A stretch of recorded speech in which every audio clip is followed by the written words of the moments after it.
Earlier this year, I compiled a list of the 10 NES titles most often mentioned in discussions of video game difficulty. The games that, according to popular internet opinion at least, are the shining examples of the term NES-Hard. The purpose of this series is to put these games and myself to the test by playing and beating them one after the other. Now, some of these titles are games that I'd already bested before this series began, in which case I turned the controller over to my assistant Paco, who, in addition to being my figurative guinea pig, also happens to be a literal guinea pig. So far, we've completed Contra, which was more challenging than hard, and Teenage Mutant Ninja Turtles, which was more frustrating than anything else. And finally, Silver Surfer, which I found to be far, far more manageable than its reputation had led me to believe. Although opinions remain pretty divided on that one. The takeaway from all of these games so far, and Silver Surfer in particular, is that sometimes a game's difficulty is measured not so much by the level of challenge it presents, but rather by whether or not it clicks with the player. Some games, for whatever reason, just resonate with you more deeply than others, making it easier to overcome or overlook the flaws that would be deal breakers to someone else. Such is the case with our next game, the solid but flawed debut of my favorite video game series of all time, the original Mega Man.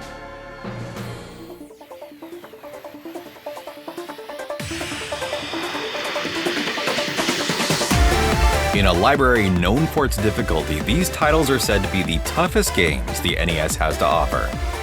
But you can't believe everything you hear. Let's find out if these games truly are NES-Hard.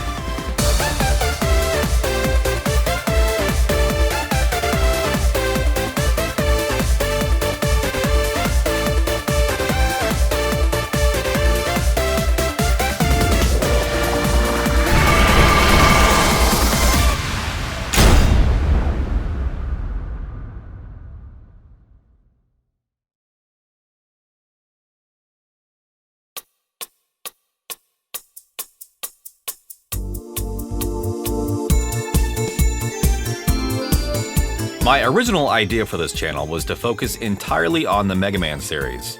I had grand plans to play through every Mega Man game ever, but I ran out of steam pretty quickly once I got through the 8-bit games. However, it all started with a deathless run of the original NES Mega Man. Now, this is far from my favorite Mega Man game, but it's probably the one that I played through most out of the series. There was a time when I actually toyed with the idea of speedrunning it, so for a while there I was beating it sometimes multiple times a night to try to get my playtime down as low as possible. And in case you're wondering how close I got to that world record, the answer is, not very. Suffice it to say, my familiarity with Mega Man 1 is above average. So as is the custom in cases like this here on the NES-Hard series, I'm going to pass the controller over to my co-host and test subject Paco for a fresh perspective. As near as I could tell, Mega Man was the first original game that Capcom made specifically for the home console market. And it fell right into that awkward period when developers were still trying to wrap their heads around the fact that games were simply not played the same way at home as they were in the arcades. As a result, Mega Man feels like a functional but clunky rough draft for the franchise. The core elements of the series, the nuts and bolts if you will, are all here. The first handful of stages of the game are presented to you at the start. While Mega Man 2 established the standard number of 8 levels to open up each game, there are only 6 to choose from here in Mega Man 1, each represented by a boss robot character imbued with a signature attribute, usually of the elemental variety like fire, water, or electricity. Choosing a particular stage also reveals one of the other peculiarities of Mega Man 1. Each boss is assigned a point value, which is an odd vestigial remnant from Capcom's history in the arcades. What's even stranger is that these point values are randomized. From one playthrough to the next, the same boss character can be worth 50,000 to 100,000 points. Which is weird, right? When the highest point values in the game are arbitrarily assigned and completely out of the player's control, that essentially makes the entire point system pointless. Mega Man 1 is also missing another key element from the series, a password system. From Mega Man 2 and onward, nearly every step of progress you make in the game is accompanied by a password, meaning that at any time you can shut the game off and then later return to essentially the same spot. However, just like the coin-operated games that preceded it, Mega Man 1 is meant to be completed in a single sitting. Now this wouldn't be so bad since this is a relatively short game and it gives you unlimited continues, if not for the fact that it shares one more thing in common with its arcade cousins: the difficulty. The Mega Man series as a whole is not exactly known for being gentle with newcomers. While some games are certainly easier than others, all of them employ trial-by-fire tactics to some degree, presenting players with situations that are almost impossible to negotiate on your first try without an extraordinary amount of luck. Trial and error is the central game mechanic that defines the series, in fact, and each game is liberally sprinkled with sequences specifically designed to surprise and punish inexperienced and inattentive players. I guess what I'm saying is that all Mega Man games are like, hard, man. So it's quite a statement to say that the original Mega Man is one of the hardest games in the entire series. But this difficulty comes less from crafty stage design and clever programming, and more from, well, an overall lack of the polish the series has become known for. There's weird issues with the game's physics, like the fact that picking up a health or weapon energy power-up will make Mega Man pause for a split second, even if your gauges are full, which is sometimes all it takes to throw off your timing and make you miss an important jump. Mega Man seems a bit more susceptible to gravity here, and the hit detection feels more sensitive. The play control in general just feels more slippery, not quite as tight as we'd see in Mega Man 2 and onward. Need help? Okay, suit yourself.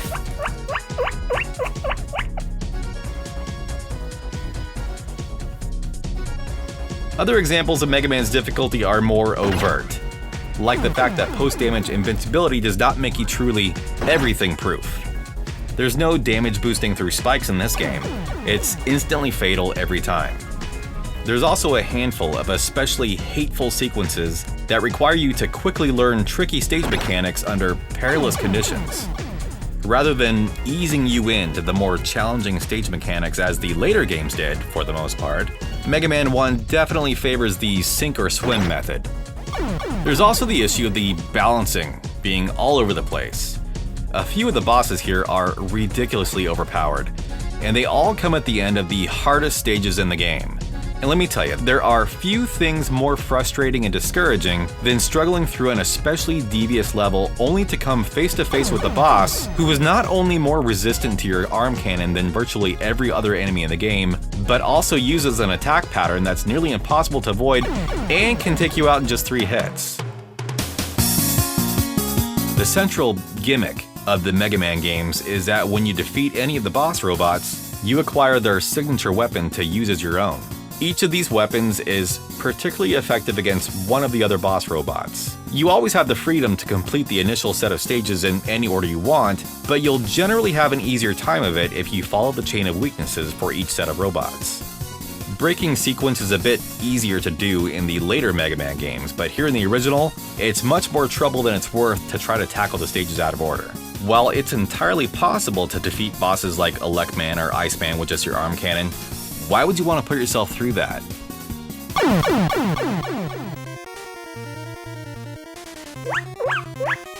I'm not trying to convince anyone that I'm awesome, Paco. Believing it myself is enough for me.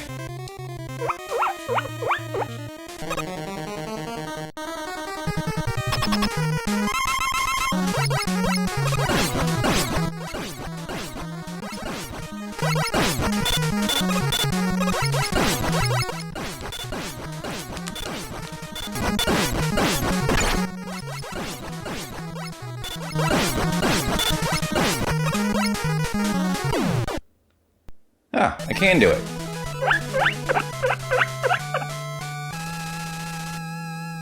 Okay, that doesn't count.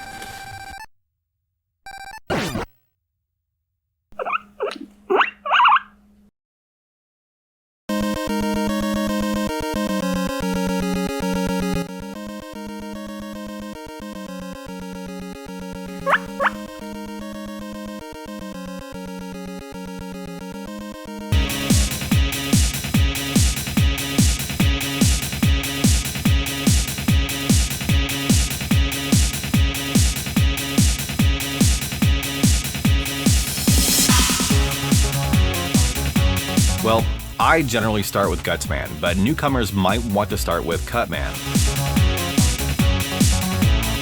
At the end of the stage, you'll find waiting for you what constitutes as a mini-boss in this game, a Big Eye. Big Eye.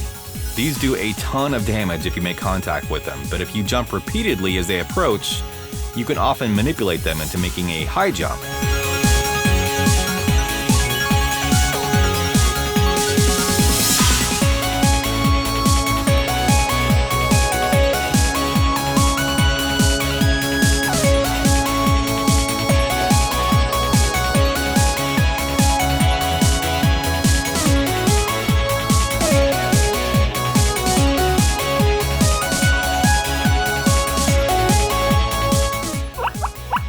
Yeah, don't fall.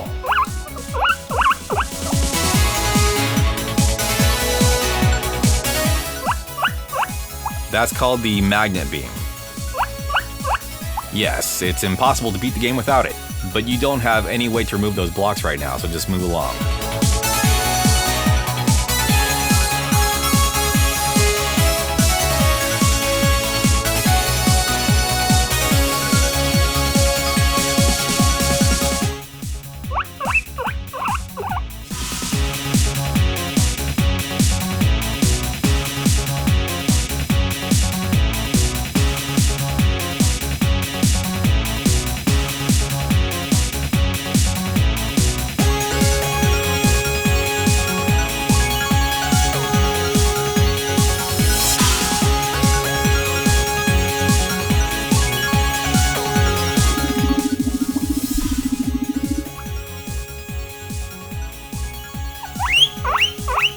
I'm gonna make your life much easier. Go back to Luckman stage.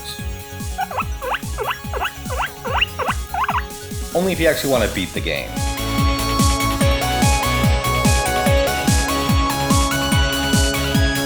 The magnet beam creates a temporary platform that allows you to safely bypass almost all of the problematic areas in this game. And it makes Iceman stage significantly easier.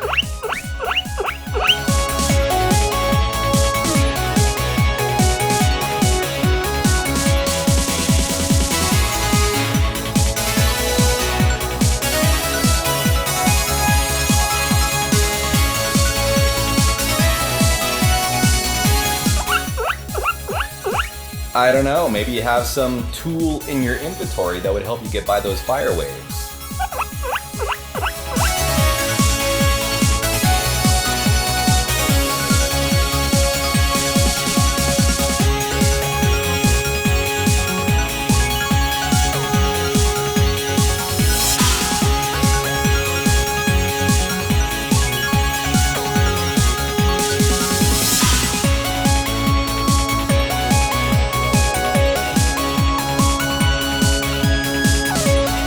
Bombman is my favorite boss character in the game, so it's disappointing that his Hyper Bomb is easily the most useless sub-weapon in the game. These moving platforms in Gutsman stage are another example of Mega Man's distinctly unfriendly stage design. Now, the height of the first platform makes it difficult to bypass this whole section with the magnet beam, so you're better off just playing through this sequence the way it was intended.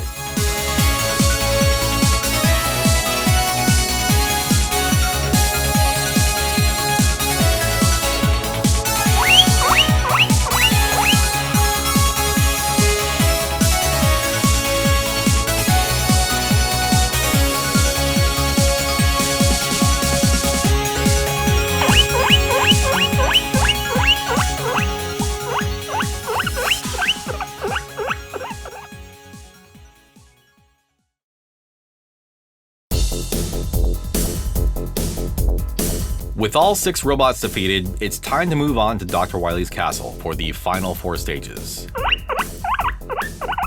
Yes, but the good news is they get easier as they go. This is probably the hardest stage in the game. Dr. Wily Stage 1 plays like a greatest hits of all the obnoxious elements from the first 6 stages, and you'll have to make use of many of the weapons and abilities that you've spent the first part of the game collecting. there's a trio of big eyes guarding the castle entrance, barricades of blocks you'll need to clear out of the way, flame geysers and tricky jumps, spikes and tricky jumps, more helicopter platforms, more spikes, and finally a screen that is impossible to get through without the magnet beam.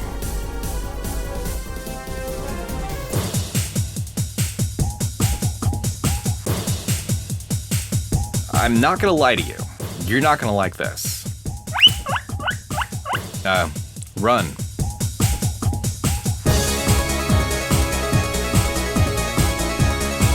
The climax of this stage is probably what is one of the most notoriously difficult boss fights in video game history. The Yellow Devil flies onto the screen in 19 pieces. After it's fully assembled, it will expose its weak point, a single red eye.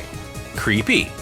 You only have a second or two to damage the eye before the devil starts morphing to the other side of the screen. And if avoiding the flying pieces during the devil's transition wasn't challenging enough, the eye also appears randomly on the devil's body, sometimes too high to reach with your arm cannon. And you'll also have to simultaneously dodge its own direct attack. The best weapon to use here is the Thunder Beam, which doesn't do a devastating amount of damage, but it's at least wide enough that you're guaranteed to hit the eye with your shot. Even then, you'll have to hit it 7 times to win this fight. That's at least 7 waves of this pattern. And until you commit it to memory, you'll get hit 7 times first. Every time.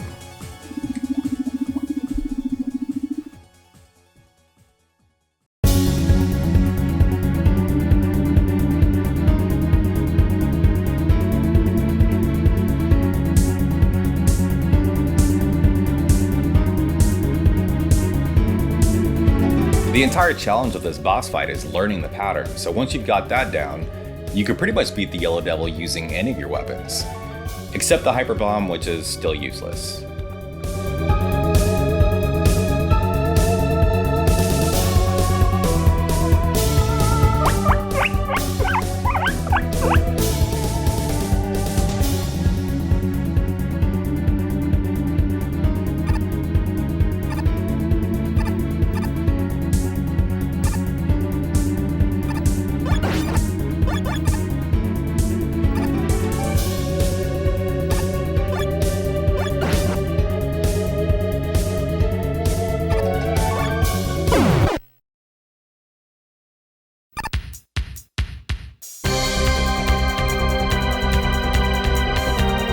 Wily Stage 2 introduces the first pair of boss refights.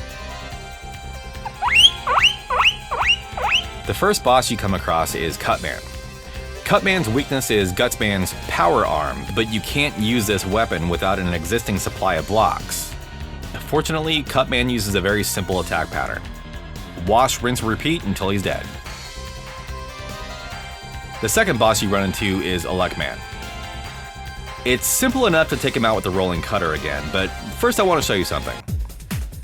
If left to his own devices, Elecman simply runs back and forth across the room and fires here, here, and here.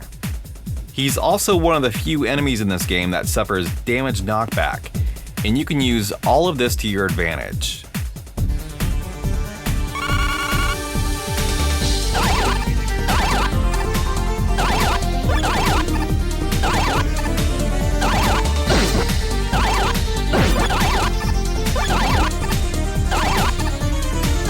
The fight takes forever this way, but don't make the mistake of thinking that you can get through it any faster by going in guns blazing. The more aggressively you try to fight him, the more he'll jump around and make it impossible to avoid his Thunder Beam. And that's how you beat Elecman, using just the arm cannon. Look at that, no damage. The actual boss for this stage is Mega Man's clone. And this is the fight that gave me the most trouble in my early attempts to beat the game. His base attack pattern is very similar to Elecman's, but he becomes much more aggressive once you begin shooting at him. He'll immediately switch to whatever weapon you do, and he deals significantly more damage. The Firestorm is a good weapon to use against him, as the Flame Shield will damage him when he decides to get up close and personal. You can also take advantage of his knockback animation to try to pin him against the far side of the room. Wily Stage 3 is the easiest stage in the game, and it's a good opportunity to refill any of your weapons that are low on energy. The boss of this stage is actually a set of 7 individual robots. It's easy enough to stand in the lower left corner and destroy them all with the arm cannon, but it would be a shame to squander this last opportunity to use the power arm for its intended purpose.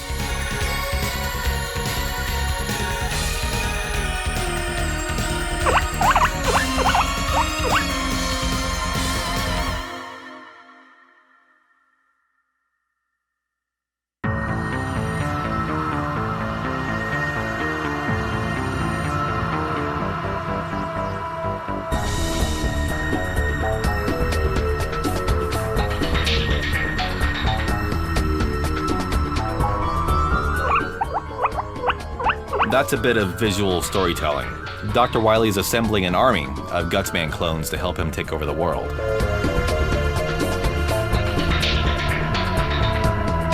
If you're careful, you can drop down and collect the 1-Up and the Yashichi, this thing, which will refill your health and all your weapon gauges.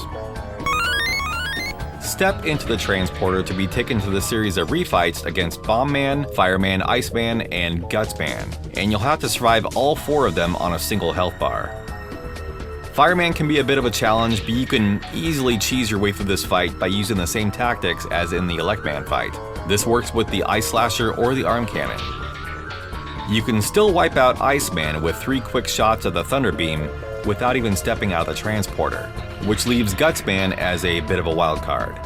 It's a crapshoot whether he stays on his side of the screen or hops over to yours. Now, if you didn't take too much damage during the first 3 battles, you should be able to squeeze by here on Gusto alone. There aren't any health recovery items here, but this is at least a checkpoint.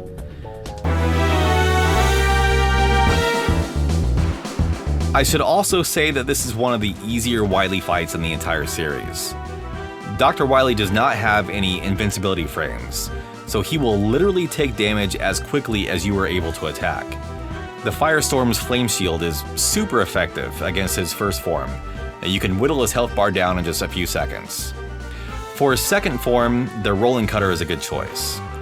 Fire off a shot and then run towards him to avoid the circling beam he fires at you. Repeat this back and forth pattern until he's dead.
Well, it's not really a rating of how difficult the game is for me right now. That's more of a rating of how difficult it was to get good at the game.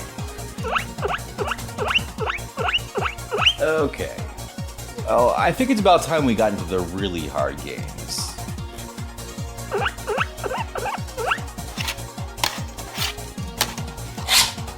Okay, Billy Mitchell. Why don't you give this one a try?